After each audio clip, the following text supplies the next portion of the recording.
Ever feel like you're just clinging to the edge of your seat watching the future unfold at warp speed? It's happening fast, that's for sure. Especially with tech, Oh, right? no, It's absolutely. like, who has time to read every single report and every single article just to try to stay ahead of the curve? Yeah, it's a lot. Well, that's where this deep dive comes in. Okay, yeah. We're going to try to break down Infotech Research Group's Tech Trends 2025 report. Great. We're going to give you the cheat sheet. I like it. Specifically, we're going to talk about AI and quantum computing. Okay. Because that's the stuff that's really poised to, like, reshape the business landscape. Yeah. So buckle up, everybody, because we're diving headfirst into the deep end of AI's exponential rise. And it really is an incredible surge we're seeing. It feels like a complete shift in perspective. Yeah. You know. Like, how so? Well, we used to talk about AI as this emerging tech, something that was like on the horizon. Yeah, for sure. But now it's here. It's a dominant force, and it's driving real transformation in every industry. Okay, I'm intrigued, but paint a picture for me. What does this actually look like in the real world? All right, so think about this. Last year, global investment in AI was already at like $120 billion. Wow, that's a lot of money. It is, right? But this year, get this, projections are saying it's going to more than triple. Triple. That's not just growth. That's like an avalanche of investment. It is. It really is. Yeah. And you know what a big driver of this is? What? Generative AI. Generative AI. Oh, wait. That's the tech behind those eerily human chatbots that everyone's talking about, right? Precisely. And while those tools are definitely impressive, that wow factor is real, Yeah. But the report emphasizes that success with AI, especially generative AI, isn't about chasing the shiniest new toy. It's about understanding the real value that it can bring to your specific needs. Right. Which I imagine can be pretty tricky. I mean, integrating any new technology is a lift, let alone something as complex as AI. It can feel really overwhelming. Where do you even begin? You're hitting on a key point there. The report actually identifies 4 major hurdles that organizations face when they're integrating AI. First of all, you got to align AI's capabilities with your actual business needs. Yeah. You can't just use it because it's trendy. Oh, yeah. You can't just jump on the bandwagon. Exactly.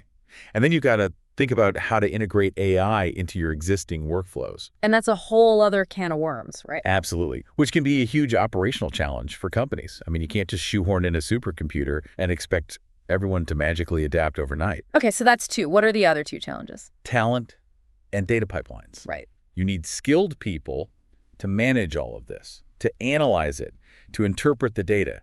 And those AI systems rely on that data. Yeah. And then finally, honestly, navigating this ever-evolving landscape of AI technologies itself can feel like a full-time job. It's like trying to drink from a fire hose of information. Exactly. So with all these hurdles, how are companies actually making this work? Can you give me an example? Let's look at Moderna. Yeah. So they're the pharmaceutical giant, obviously behind the COVID-19 vaccine. Right. They have really embraced AI, but in a way that's directly addressing a critical business need. They want to accelerate drug development. And they're doing that by incorporating ChatGPT Enterprise into their systems. Okay. And they're letting their employees build custom AI chatbots. Oh, that's cool. One of those chatbots is called, get this, Dose ID, and it actually analyzes years of research data to recommend optimal dosages for new drugs. Wow. So instead of like researchers having to spend weeks poring over all this data, Exactly. this chatbot can pinpoint the most effective dosages in like a fraction of the time. Yes. Streamlining the research process. Yeah. Allowing Moderna to bring those life-saving drugs to market faster. And that's the power of this aligning AI capabilities with a specific business need and figuring out how to integrate it seamlessly into the workflow. Okay, that's impressive, but I mean, Moderna's on the cutting edge. Right. What about companies that are just starting to dip their toes into the AI pool? Yeah. They're not going to be ready to build their own custom chatbots, right? Right. And that's where this idea of expert models comes in. Expert models. This goes beyond relying solely on general purpose AI. We're talking about specialized AI models that are tailored to specific industries or even an organization's unique needs. So it's like, okay, this is going to sound weird, but it's like the difference between being in a mass-produced suit and getting one custom tailored to fit you perfectly. Precisely. Okay, got it. It's about finding the AI solution that aligns with your specific data, your processes, your goals. This leads to more accurate, relevant, and ultimately more valuable outcomes. Makes sense. And this is all about maintaining what the report calls AI sovereignty. Okay, AI sovereignty. Now that sounds important. break that down for us. What does that mean for someone listening to this right now? Someone who might not be a tech expert, but who wants to make sure that AI is working for them and not the other way around. It boils down to control and customization. Okay. So think of it this way. You can outsource every aspect of your business. Yeah. Or you can choose strategically which areas you want to keep in-house, to maintain tighter control, potentially save on costs. So it's about harnessing the power of AI, but also making sure that you're not just completely handing over the reins. Exactly. You're calling the shots, not some algorithm that you don't even fully understand. Right, right. Because you brought up earlier, the data security issues, things like that. And the report actually highlights some companies who are already walking this tightrope. Oh, really? Like who? Goldman Sachs. Okay, yeah. So they actually initially banned their employees from using the public version of ChatGPT. Really? Yeah, because of those security concerns. But instead of just writing off AI completely, what did they do? What? They developed their own internal AI platform called GSAI. Oh, interesting. So it's kind of like they're saying, instead of relying on the public AI platform, we're going to build our own AI kitchen. Exactly. We're going to control the ingredients. We're going to control the recipes. They still want to tap into that power of those large language models, but they want to maintain strict control over who has access to the data. Right.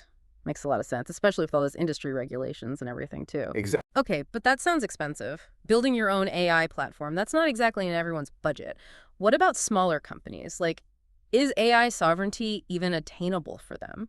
That's a really valid concern, and it highlights another crucial aspect of this whole AI sovereignty thing, cost optimization. Okay. The report actually predicts that by 2026, we're going to see a lot more organizations choosing to use smaller, more specialized AI models that they can run locally, in their own systems. So it's like choosing to cook a simple but delicious meal at home versus always going out to a 5-course feast at a fancy restaurant. There you go. Sometimes you just don't need the whole shebang. You just need a tailored solution that fits your budget and your needs. Right, right. And this kind of approach, this localized approach, it reduces your reliance on those super expensive cloud-based AI models. Yeah. And it has the potential to speed up your response times. Okay, that makes sense. Again, it's all about finding the right balance. So we've covered AI's meteoric rise. We've talked about the importance of expert models, this whole idea of AI sovereignty. Now let's talk about something that sounds a little bit like it's straight out of a science fiction novel. Quantum computing. Fasten your seatbelts. This is where things get really interesting. I am so ready for this. This is one of those things that's always kind of felt like this futuristic fantasy to me. Is it something that businesses need to be thinking about right now, or is it still the stuff of, theoretical physics? You might conjure up those images of spaceships and teleportation, right? A little bit, yeah. The reality is quantum computing is very rapidly moving from the theoretical to the practical. Wow, okay. It's not even a question of if anymore, it's when it'll become commercially viable. And there's even a term for this in the report, quantum utility. Oh, I love that they came up with a term. Right, this point where quantum computers actually evolve from those lab experiments into actual tools that can be used to solve real-world problems. Exactly. And we're already seeing industries like healthcare, finance, material science experimenting with this for some pretty groundbreaking applications. I mean, we're talking drug discovery, financial modeling, even designing entirely new materials with properties that we can't even imagine right now. Wow. Okay, I can see how those industries would benefit, but what about businesses that aren't, developing life-saving drugs or building the next generation of super materials? What's the practical application for the rest of us? It all comes down to identifying those specific problems within your industry that are really well suited for quantum computing's unique capabilities. Okay. One area that it's already demonstrating a pretty significant edge over traditional computers is logistics and optimization. Oh, okay. Interesting. Imagine optimizing your supply chain, your delivery routes, your marketing campaigns with a level of speed and efficiency that is just impossible to achieve with the tech we have today. Okay, now that's a competitive advantage that any business leader can understand. But let's be real for a second. Most companies aren't ready to just swap out their server rooms for a quantum computer just yet. All right, mainstream adoption is still, probably a few years away. Yeah. But the report is pretty clear. Preparing today is going to be absolutely crucial. Okay. It's not about installing a quantum computer in your office tomorrow. It's about understanding what the potential is, the timeline. Okay. And then starting to identify those potential use cases within your organization. Yeah. Building just that basic understanding of quantum computing among your IT team. And then, of course, managing expectations. So don't hit the panic button, but don't bury your head in the sand either. That's right. Knowledge is power. Always. Speaking of which, there's one more date on the horizon that sounds a little ominous. Q Day. Oh, yes. Q Day, it's like something out of a cybersecurity nightmare. It really is. And the day when quantum computers become so incredibly powerful that they can crack the encryption that's protecting, well, our entire digital world. Okay, so that doesn't sound good at all. It's like we're just like sitting on this ticking time bomb and we need to figure out how to defuse it before it explodes and just wreaks havoc. You're spot on. And the report emphasizes how urgent it is that we all start migrating to something called post-quantum cryptography. Post-quantum cryptography. Yeah. It sounds very like jargony. It does. Basically, they're encryption methods that are designed specifically to be able to withstand attacks from even the most powerful quantum computers we can imagine. It's about making sure that your data is still secure, even in a post-quantum world. And it's a good thing that we're talking about this now because, you know, those like harvest now, decrypt later attacks are a real concern. Like, it's kind of unsettling to think about, you know, hackers stealing sensitive data today, knowing that they're not going to be able to unlock it for a while, but someday, once they get their hands on one of these super-powered computers, then they'll be able to. It's a chilling thought, and unfortunately, it's a reality. Yeah. But the good news is that organizations like the National Institute of Standards and Technology, NIST, they're already on the case. Oh, phew. They've released new standards specifically for post-quantum cryptography, so it's like they're providing the roadmap to a more secure future. So there's hope. We're not just sitting ducks waiting for the quantum apocalypse. Definitely not. Yeah. The key takeaway here is we have got to act proactively. It's a good thing, right? Because that whole Q-Day scenario kind of had me a little spooked, I'm not going to lie. I hear you, yeah. So maybe we need like a little mood booster.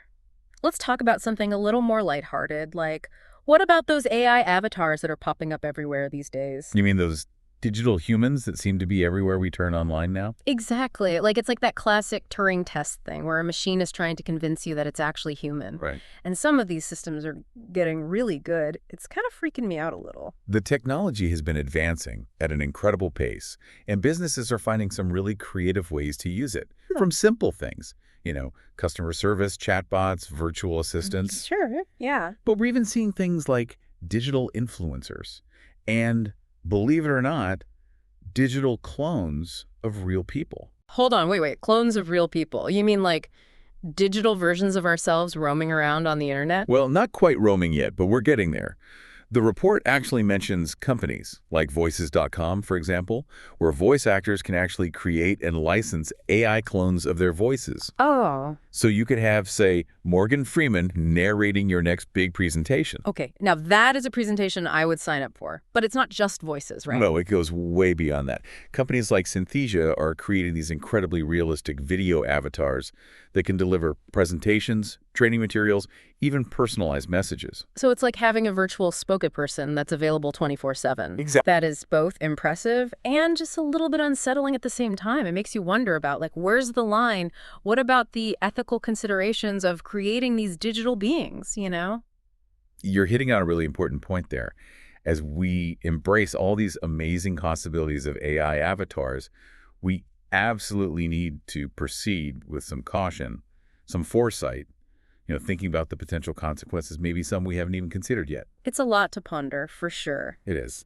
And speaking of things that make you think, let's talk about the darker side of this digital evolution. Let's talk about deepfakes. Okay. I mean, we've all seen those videos where somebody's face is just like convincingly plastered onto another person's body, often with pretty malicious intent. Yeah, and they are a serious concern, especially in this day and age where we're just constantly inundated with information and trust is declining. They can be used for so many things, spreading misinformation, committing fraud, even influencing political discourse. Right, and it's like that old saying, seeing is believing. That doesn't even apply anymore, does it? Not at all. How do we protect ourselves from these digital deceptions when anything can be faked? That's the million-dollar question, isn't it? The report actually highlights several strategies for combating deepfakes. Educating employees, implementing some really solid authentication measures. There are even sophisticated AI detection tools being developed. Oh, interesting. So using AI to fight AI, essentially. Exactly. And we're even seeing blockchain-based verification systems being developed to try to help establish the authenticity of digital content. Blockchain, again. It seems like that technology is involved in every facet of our lives these days. It's everywhere. Why is that? Well, think about it. Blockchain has this amazing ability to create this tamper-proof record of transactions, Right. which makes it so valuable for verifying the origins and the integrity of digital information, which is even more important now than ever before in this world that's just saturated with deepfakes. That's a really good point. Well, we've covered a lot of ground today. We have. From AI's exponential growth and the whole quest for AI sovereignty. We talked about the mind-bending potential of quantum computing and then the double-edged sword of digital humans. It's a lot to process. Yeah, no kidding. But that's kind of the nature of technological advancement, isn't I it? guess so, yeah. We're constantly learning, adapting, and figuring out how to integrate these new tools into our lives and our businesses responsibly. And it all circles back to that idea we talked about earlier, quantum utility. Yeah. That point where a technology goes from just being this, theoretical concept to an actual tool that we can use to try to build a better future. And I guess as we navigate this constantly shifting landscape, our responsibility is to stay informed, ask the important questions, and just make sure that these incredibly powerful technologies are being used ethically and responsibly. Well, that's it for our deep dive today. We'll be sure to provide some links to the Infotech Research Group's Tech Trends 2025 report in the show notes if you want to dive into any of these topics a little bit deeper on your own. Until next time, everybody, stay curious.